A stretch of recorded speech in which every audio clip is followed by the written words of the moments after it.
So this is our problem. That panel there sits across the top of there. All it does is sit in there loose. It doesn't actually seal anything up. So there's a gap where it touches that. So any water is going to go down straight around the front of the roller and inevitably end up in the tray under there. Now that drain in that corner, a bit hard to see, but that is connected still. And this side where it's all been fiberglassed in, the drains are in the corner of the tray, and as you can see, that pipe is cut off. So any water in the tray ends up in that box. And the box is a fully sealed fiberglass box. So all the water ultimately ends up in the cab. So I don't know how we're going to wash it. All I can do is try and seal it off so the water uses that drain in that corner. And we'll try and build the sub box to block this side off. So any minimal water will hopefully run down that side. Might have to build a little wall across here as a dam of sorts so that the water doesn't run backwards into the tray. So that time has come to try and plan out how we're going to make the sub fit in under the tray, which will be basically used for general driving, as the ones behind your head will sound like absolute crap.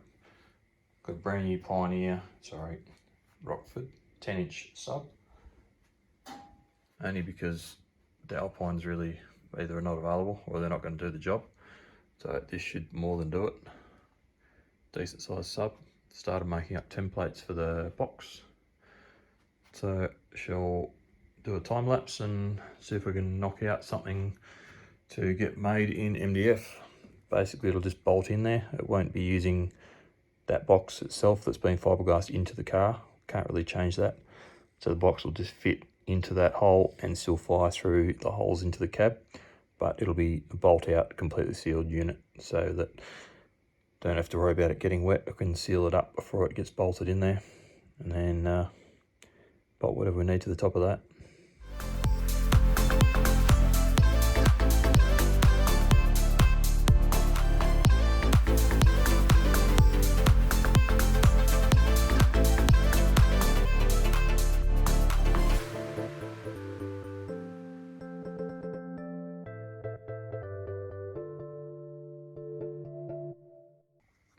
Righto, we've got a box of some sort.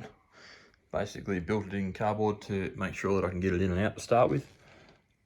Sub's mounted off to the side, so it's pointing downwards at 45 degrees, so it'll go straight through the holes. Will sound dead and all inside that cavity, so that the base basically just goes into the cab and that's it. I'll run the port along the side, the sub, from the front to the back of the box. That centre brace obviously will be gone. So a bit of maths, and it's about 60 litres external. So if you take away the sub and the port and the thickness of the material, it should come back to about 42 litres, which is what the specifics for that sub are. So shall get it built in wood and give it a test run. Alright, so during the week we managed to get the Nintendo 64 wired in. We've put an inverter in the bottom of the console, hidden away underneath. Wires will run in underneath. The original module, can't quite see it, out of the 64 is hidden away under there, which was modified when it was first done. So 64 is running through the screen. Got the wiring set up to run to the tray for the big screen as well. So that's been tested, that's working. I've cleaned up the wiring a bit for that module. That'll be completely covered over eventually, so that you won't know that it's there. Everything will be easily accessible, so we can hook up anything else we need to later on. The other thing I've done is put a button in. So as you can see, the key for the utes there, stereo is on. So button basically bridges power between constant and accessories, so that you don't have to leave the key in the vehicle to be able to use the stereo it shows. So you can basically press the button, nothing else is going to work except for the accessories, which is generally only stereo anyway. So you can turn that on, walk away at a show, no one can steal the key, everything can still be running. It's the simplest way to do it and safest. So that's pretty much it for the wiring on the inside. Today, thanks to tape, we've got some wood cut up for the box. So that is the box I have to replicate out of MDF that goes under the tray for that sub. As you can see, the pile of timber here has all been cut out. Basically just got to shape it to make that, which is going to be a bit of a mission.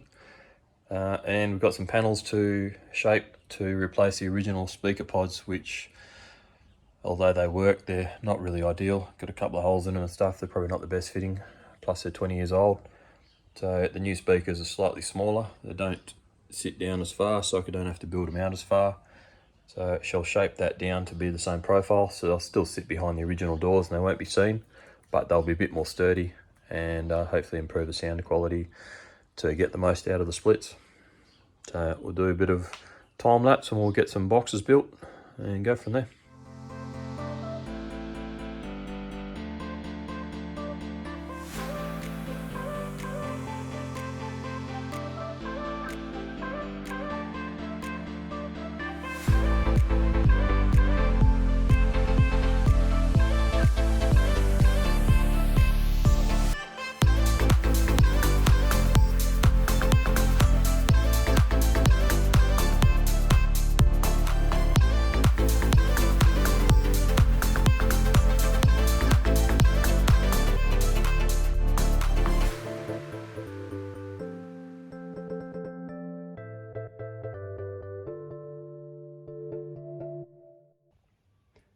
Alrighty, a week on, and we've got a box that's basically built and fits in the back now.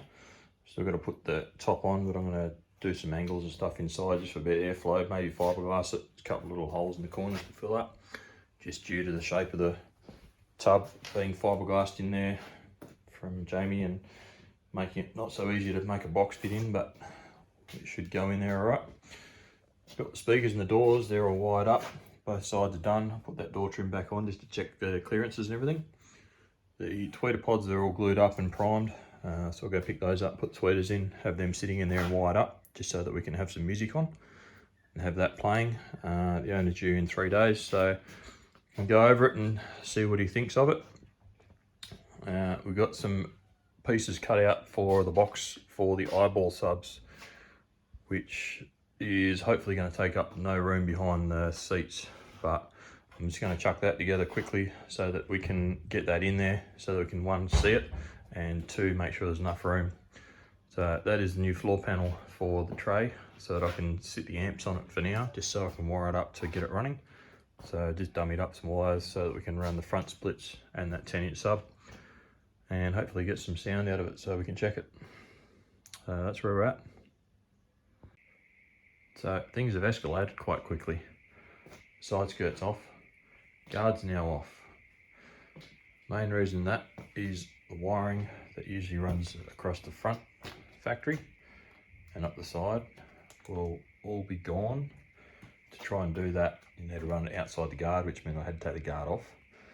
So everything that runs across the front will now be back inside the car, as will the relay box and the battery that'll be in the tray.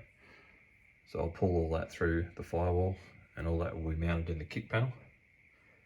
So for now it'll look like a empty engine bay but have a few brackets and lumps and stuff. But ultimately, once the engine's out, then I can smooth everything out. It's pointless leaving the wiring in there now and moving the battery to the tray. Might as well do the whole lot now and then it's done. And then once the engine's out, it's just a matter of smoothing out the bay. So everything that's kicking around in the front will be moved into the tray as well. Vacuum ball, washer bottle, pollution canister, yada yada. Just makes it a lot easier when the booster's not in there to get the wiring through. So once I finish the wiring, the booster will go back in, and ultimately the engine harness will also be run through the firewall some stage, so that that's hidden too. We'll get rid of some of these rubbish pipes and stuff while we're at it. So at least for some of that's going to look clean and presentable, but we've still got a long way to go. Time to get started on some wiring. I've got the wires across from the, usually run across the front to that headlight, and a cruise control module, which will no longer be used, so that can be cut out. Washer bottle, which will be now in the tray, so that wiring can be run backwards, as well as the hose. That whole relay box will now go into the kick panel inside the car. So all the wiring that's on the battery, all that mess will be gone. Battery trays, unfortunately, has got a big hole in the bottom of it, which we'll have to try and get rid of at a later date. The extractors have seen better days. I think they're being cheaply chromed, so get them HPC coated so they look a bit better. The rest of the engine bay is just dirty really. It's probably needs a full respray before summer nets, but it's not really going to happen time wise. We've got, we'll get rid of all the dirt and try and make it as clean as possible at least. We'll hide the ignition module, so pretty much all the wiring in the engine bay will be gone aside from the main harness through there, which later date will go by as well. There's some plans for the piping for the throttle body and stuff to try and clean it up a bit, but once again that'll happen after summer nets. Bonnet pad needs a clean. I'll try and get the bonnet off and give that a detail and clean that up a bit. So next job is to get this guard and skirt off so that I can get the wiring back into the cab. The wires for the headlights will run through the side pillars. I have done this previously on one of my other cars, so it's not my first time. So the wiring will now come through where the aerial hole is, up and top around the skirt, around to the headlight, so it won't be seen. It does have no guard liners, but I don't think it'll be a big issue unless someone really gets under there to look.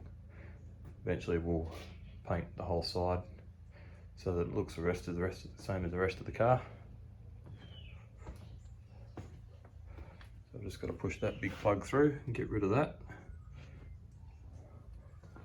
Also got to refit bonnet gauges at some stage, so they'll run down the hinge into the car. So the relay box now will live in the kick panel, so it'll still be accessible from inside if you need to. The fuses will be mounted up on the end here. It's similar to what I've done with my own Calais, so it's a pretty straightforward job, just time consuming. But once it's all in here, it'll all be covered, you won't ever know. It just cleans up the engine bay a lot.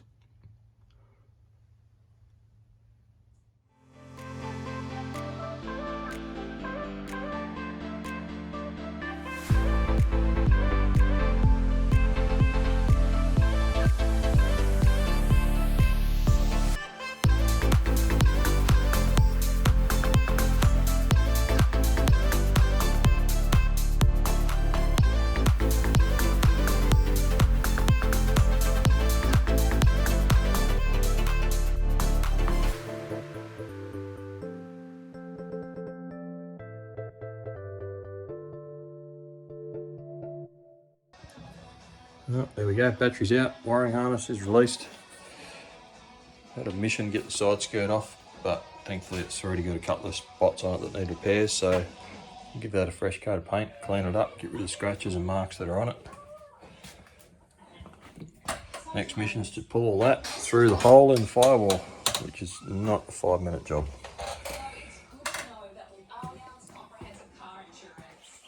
Bit of a mess in places, a couple of spots need some paint, but won't be getting done for a little while.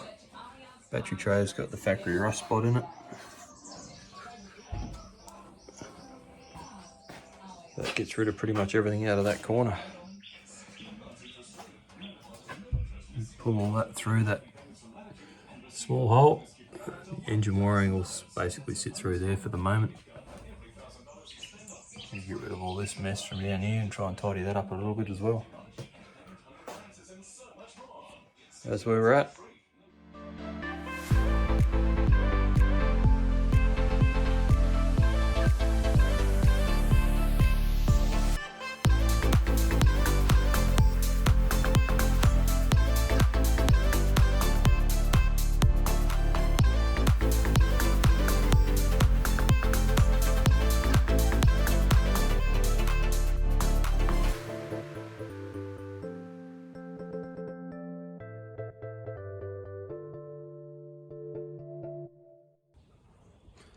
Update on where we're at. The wiring harness is now all pulled back through into the cab, so that's all gone. We've still got to sort out the wiring from the engine itself, which goes back into the cab. Not quite sure where to run that yet, but we'll sort that out later on. Both guards, bonnet, skirts are all off. Try and clean up the engine bay a bit before everything, well, before the stuff goes back in that needs to go in. Wiring for this side is pretty much sorted. Headlight wiring's there, and airflow meter,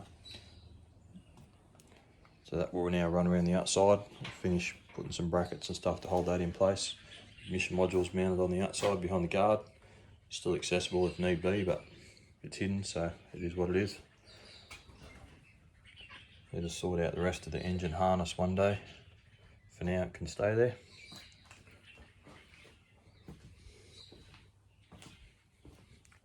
Haven't really made much progress on the tray yet, but we're getting there. Nintendo 64 has been repaired, so that's back in the console. We haven't tested it on TV yet because I don't have any power back in the car, but apparently it's working. So that's back to the original, and we will have the 64 working as it was back in the day. So the wiring is back in under the dash. Everything is inside the car for the moment. The way I like to do it is put it in behind the factory kick panel. So I've made a border to mount that, so the relays and all the fuses are all inside the car. So the big loop of wires just needs to be shortened. So the majority of that will come out, and then the wires for the headlights on the other side come through onto the console. So they've just got to be joined up, and then run the wires for the driver's side through the pillar and around to the front with thermofan, and I think that's about all it's got to run around there. So all the dash back in, all the screen surround. Basically just try fitting it all so I can get the wiring sorted for the module, so I can mount that up.